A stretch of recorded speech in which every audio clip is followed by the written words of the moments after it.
Hello friends, welcome to my channel. तो friends, आज के इस वीडियो में हम लोग सामाजिक समूह के अंतर्गत जो चीज़ें पढ़ रहे थे, तो उसमें एक दो स्लाइड बच गई थी। आज उसे ही हम कंटिन्यू करेंगे और देखेंगे कि कुछ ऐसी चीज़ें हैं सामाजिक समूह में, यानी जिसे हम जो है समूह नहीं कह सकते हैं। यानी समूह से मिलती जुलती चीज़ें होती हैं, लेकिन हम उन्हें समूह कह सकते हैं कि नहीं कह सकते हैं। ऐसी कुछ चीज़ें हैं, उन्हें हम देखेंगे। और इसके पहले हमने सामाजिक समूह के अंतर्गत जो है प्राथमिक समूह, द्वितीयक समूह, आभासी समूह, संदर्भ समूह और दबाव समूह, बहुत सारे टॉपिक को हमने कवर किया है। तो अगर आपने उसे नहीं देखा है तो आप प्लेलिस्ट में जाकर के ज़रूर एक बार देखिए और वीडियो आपको मिल जाएगा।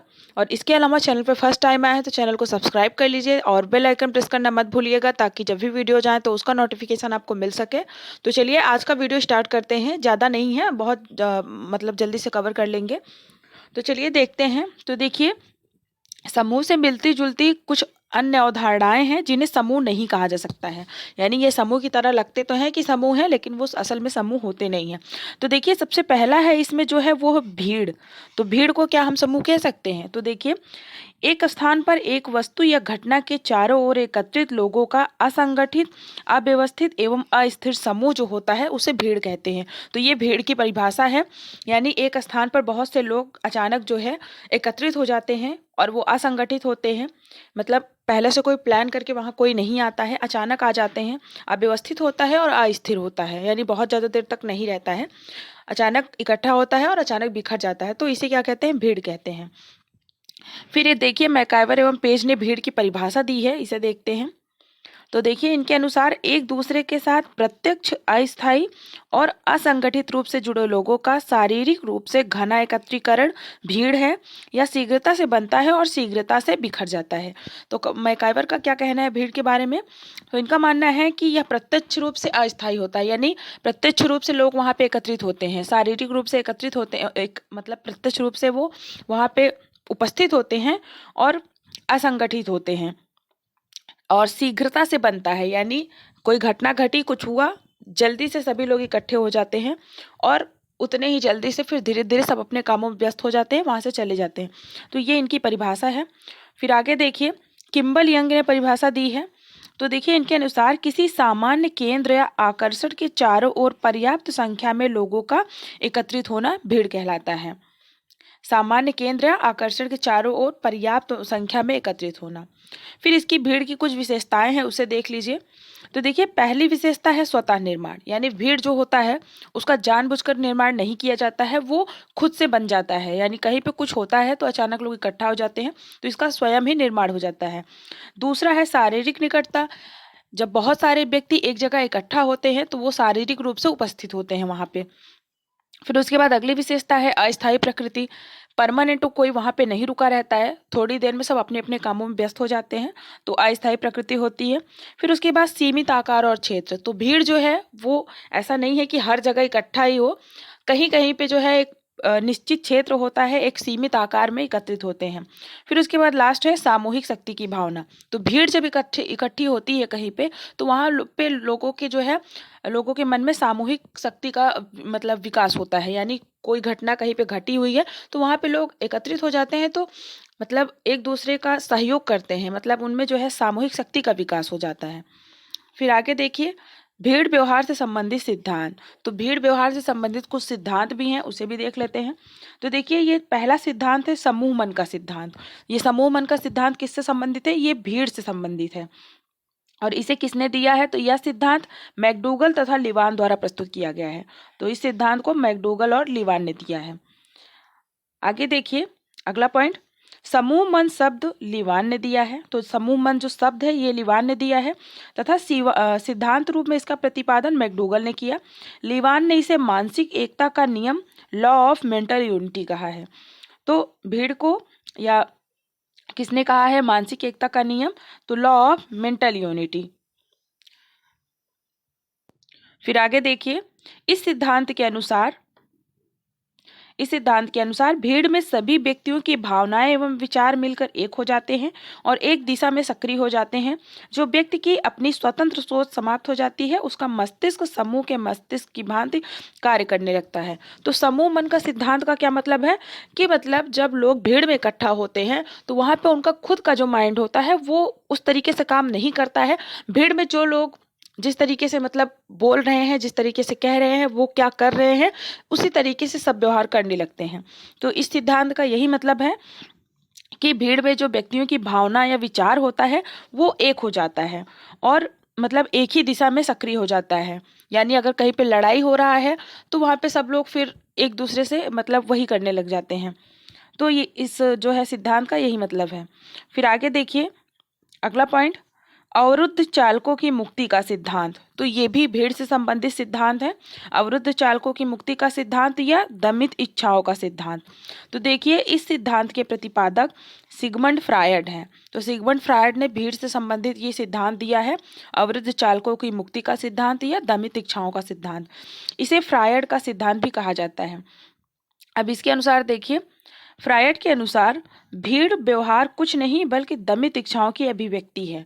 दमित इच्छाओं की यानी जैसे बहुत सारे व्यक्तियों के अंदर कुछ इच्छाएं दबी हुई होती हैं और वो अचानक भीड़ में निकलती हैं, क्योंकि भीड़ में चेतन मन पर अचेतन मन हावी हो जाता है। यानी कोई व्यक्ति की जो बहुत सारी ऐसी इच्छाएं होती हैं जो उसके अचेतन मन में होती हैं, लेकिन भीड़ में उसे मौका मिलता है और वो अपनी उन भावनाओं को उजागर करता है।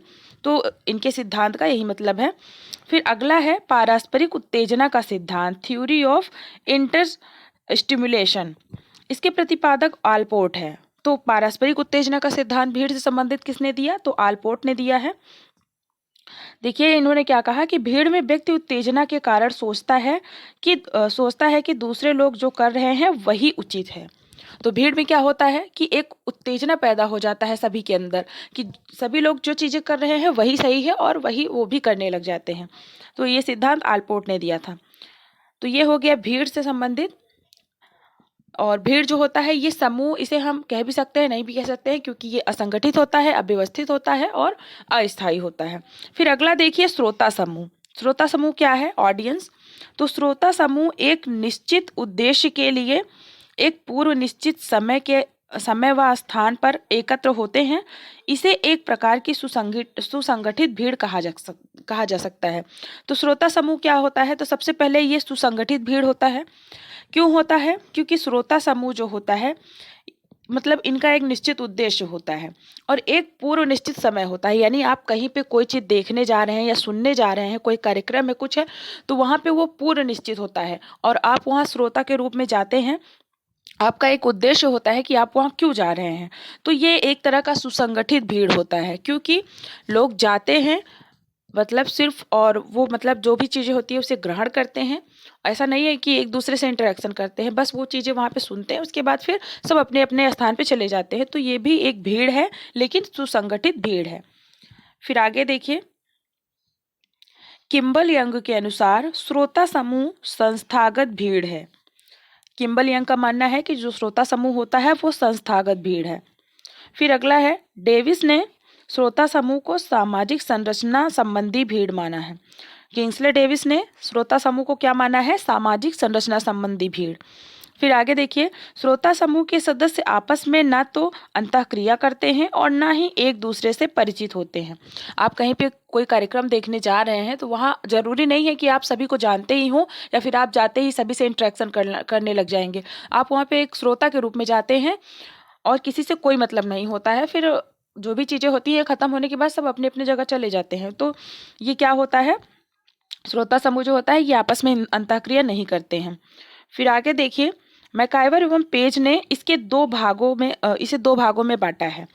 पहला, शारीरिक समीपता वाले श्रोता समूह। तो इसमें देखिए जैसे मूवी देखने वाले, भाषण सुनने वाले लोग। तो शारीरिक समीपता, आप कहीं पे जा रहे हैं मूवी देखने तो वहाँ पे सब लोग फिजिकल रूप से सब लोग प्रेजेंट रहते हैं, लेकिन किसी से कोई इंटरेक्शन नहीं होता है। या आप कहीं पे भाषण सुनने गए हैं तो शारीरिक समीपता वाले लोग। फिर दूसरा इन्होंने बताया बिखरे हुए या विस्तृत श्रोता समूह, जैसे टीवी देखने वाले, रेडियो सुनने वाले। ये भी श्रोता समूह होते हैं, लेकिन सभी अपने अपने घर में बैठ के टीवी देख रहे हैं या फिर सुन रहे हैं। तो ये जो है बिखरे हुए होते हैं, लेकिन श्रोता समूह होते हैं। तो ये हो गया श्रोता समूह, भीड़। ये दो टॉपिक हो गए। अगला देखिए, जनता, पब्लिक क्या है? तो यह भीड़ तथा श्रोता समूह के बीच का समूह है। जनता क्या होती है? भीड़ और श्रोता समूह के बीच का समूह होता है, जो ना तो संगठित होता है ना तो असंगठित। तो जनता कैसी होती है? ना तो संगठित होती है ना तो असंगठित। फिर आगे देखिए, अगला पॉइंट, किसी मुद्दे पर एक समान राय रखने वाले लोग जनता कहलाते हैं। तो जनता किसे कहते हैं कि कोई मुद्दा है और उस पर सभी अपना अपना विचार रख रहे हैं, एक समान अपनी राय रख रहे हैं। उदाहरण के लिए देखिए, जैसे रेडियो टीवी पर किसी कार्यक्रम को देखकर समान प्रतिक्रिया देने वाले लोग जनता का निर्माण करते हैं। फिर ये हो गया जनता। अब अगला टॉपिक देखिए, संग्रह या समुच्चय, एग्रीगेट। संग्रह व्यक्तियों का एक एकत्रीकरण है जो एक ही स्थान पर एक ही समय में पाए जाते हैं। इनमें अंतःक्रिया नहीं होती है, इसीलिए इन्हें समूह नहीं कहा जा सकता है। तो संग्रह या समुच्चय क्या है? तो संग्रह जो होता है व्यक्तियों का एकत्रीकरण, यानी कई व्यक्ति मिल करके एक जगह एकत्रित होते हैं, तो वो संग्रह कहलाता है। और एक ही स्थान पर होते हैं और एक ही समय में पाए जाते हैं, लेकिन ये इंटरेक्शन नहीं करते हैं।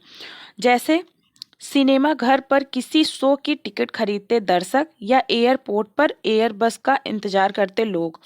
तो यहाँ पे जो है वो लोग एकत्रित होते हैं एक ही समय पर एक ही स्थान पर, लेकिन एक दूसरे से अंतःक्रिया नहीं करते हैं, तो वो संग्रह या समुच्चय कहलाते हैं। अगला देखिए, अगला टॉपिक है,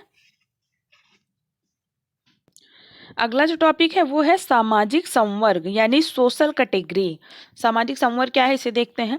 तो देखिए, सबसे पहले आर.के. मर्टन द्वारा प्रस्तुत की गई है। तो सोशल कैटेगरी जो किसके द्वारा दिया गया है, तो ये आर.के. मर्टन द्वारा दिया गया है। इंपॉर्टेंट है ये, क्योंकि मर्टन से बहुत ज़्यादा क्वेश्चन आता है। देखिए, मर्टन के अनुसार सामाजिक संवर्ग ऐसे व्यक्तियों का संकलन होता है जिनके शारीरिक अथवा सामाजिक लक्षण एक से हों, लेकिन अंतःक्रिया एवं संबंधों का अभाव हो, जैसे जाति, प्रजाति, वर्ग, समूह आदि। तो सामाजिक संवर्ग क्या होता है?